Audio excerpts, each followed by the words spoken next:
Jujutsu Kaisen, My Hero Academia, ReZero.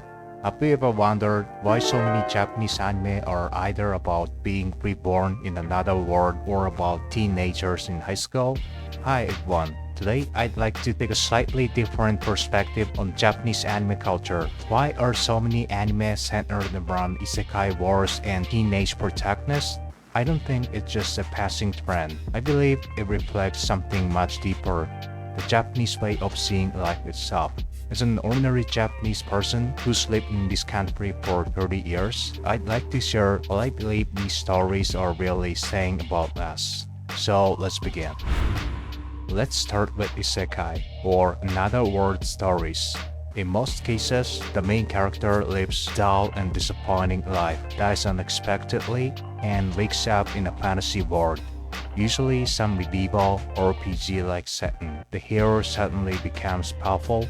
The same skills that went unnoticed in the real world turn them into a genius, a hero, or even a savior. And for some reason, even female characters is madly in love with him. Sound familiar? So why are these stories so popular in Japan? To me, isekai is a kind of fantasy, a world where you can finally experience recognition and success that you'll never get in real life. It's a success illusion, a simulation of a life where effort is rewarded and you're finally seen. Japan is a capitalist, highly competitive society. There are winners and losers, and the work environment is harsh. Many people feel underappreciated, trapped in jobs that don't value their effort or creativity. They work not to live, but live only to work. Every day feels mechanical, robotic, and yet people keep showing up at jobs they don't even like, just to avoid dropping out of society.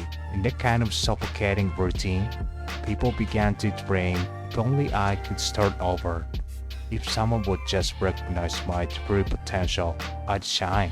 Isekai anime gives people a way to experience that dream, a temporary escape into a world where they finally get the recognition they deserve. Another big pattern in anime. The protagonist is always young, a teenager, usually in high school. I think this reflects how, for many Japanese people, the peak of life happens during school years. High school life in Japan can actually be pretty fun. Clubs, friendships, romance, and less free time. It's a golden period of emotional freedom, what we call the moratorium years. But once you step into society, everything changes. Long working hours, high taxes, and social insurance deductions.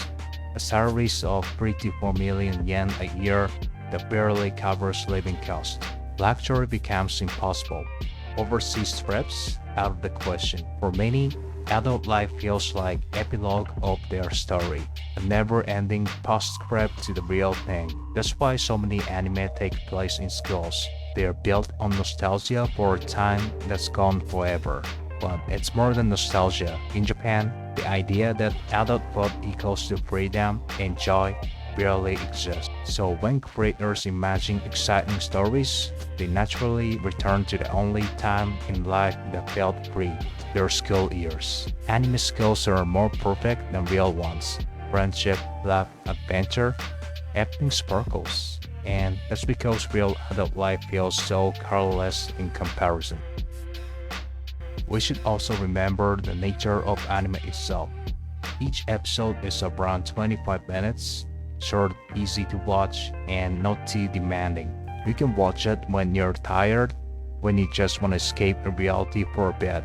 In that sense, anime is a perfect tool for mental survival, a small piece of comfort after another exhausting day. In real life, working hard doesn't guarantee better pay.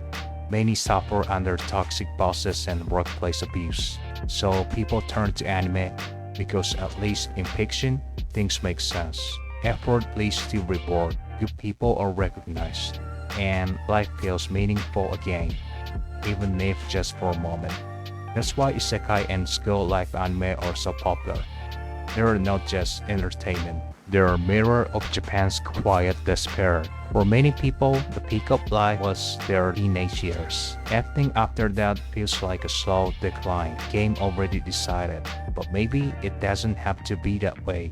Maybe the best years of our lives don't have to be behind us. So let me ask you, does this thought exist in your country? Let me know your thoughts in the comments. On this channel, I explore Japanese society from the perspective of an ordinary Japanese person who lived through it. If you found this video interesting, please subscribe and leave a like. It really helps the channel grow. Thank you for watching. I'll see you in the next video.